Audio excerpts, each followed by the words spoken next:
specific type of problem where we have circular motion in a vertical circle or vertical loop. So the ground would be down here, and then this loop is standing on end. So this would be something like a roller coaster, a person in a roller coaster cart going around a vertical loop, or someone on a skateboard, or something like that. So let's consider a roller coaster type problem where we have a person in a cart and they're moving around this circle in uniform circular motion in that direction. And what we want to do is consider all of the forces that are acting on this person as they're here at the bottom of the loop, and what happens when they're over here on the side, and what happens when they're up here at the top of the loop. So let's look at the forces at the bottom. So at the bottom we have our force of gravity, always pointing down. And we also have a normal force that's keeping us pushed into our seat there. And so those are our two forces, and they're contributing to this centripetal acceleration toward the center of the circle, always toward the center of the circle. And then if we consider Newton's second law here, where the sum of all the forces is equal to mass times acceleration, and in our case it's centripetal acceleration,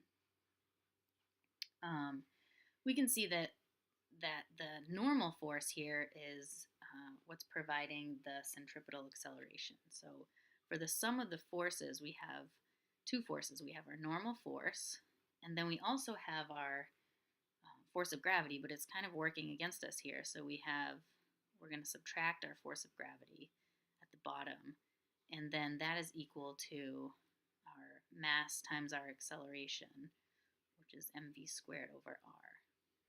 So this is at the bottom of the circle.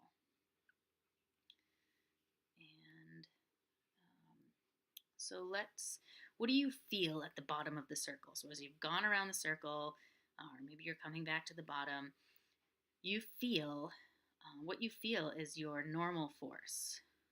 And if we solve this equation for normal force, we feel our mv squared over r and plus our force of gravity. So we feel a little bit heavier at the bottom of this circular loop here.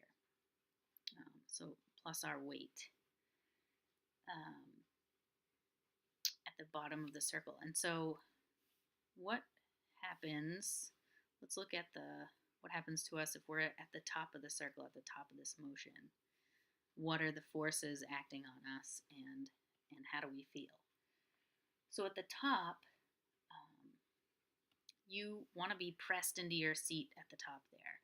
You have your weight here, and then you also have normal force, and your normal force is pressing you into the seat.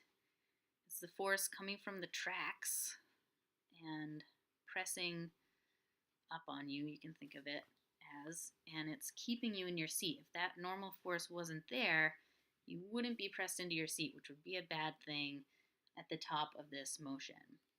We still have our acceleration toward the center of the circle. So at the top of this loop, we have the sum of our forces equal to mass times centripetal acceleration. And both of our forces are pointing in the same direction now. So we have our normal force and our weight are both contributing to this mv squared over r. So if we were solving for our normal force and trying to see how we feel at the top of this loop, we feel mv squared over r minus our weight. So we feel a little bit less, or a lot less heavy at the top of this loop. And so what keeps us in our seat, what keeps us from dropping out, is the speed that we're going. Because if our speed was such that mv squared over r, if the speed here was such that this was equal to your weight, then the normal force that you felt would be equal to 0. So if this were true, then the normal force you feel is 0, which means you feel weightless at the top.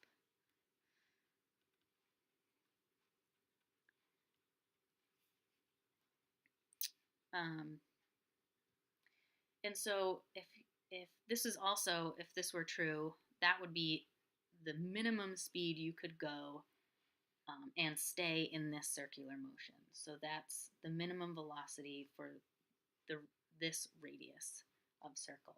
So if you were to solve for that velocity, you would have this set up. So you'd have mv squared over r minus mg is equal to 0. And then if you solve for v, you have mv squared over r equals mg.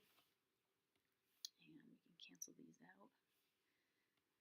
We have v squared equals rg, or v equals the square root of rg. So that would be the minimum velocity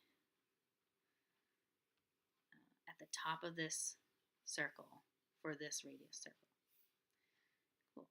So what is happening at the side of the circle? If you were here,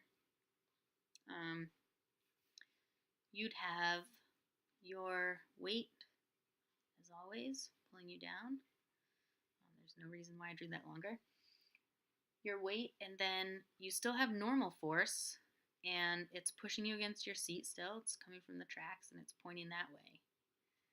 And so when you're on the side of the circle, your acceleration is still pointing towards the center of the circle. And so in this case, on the side, your net force is just coming from one force there. It's just coming from the normal force. So it's Fn is equal to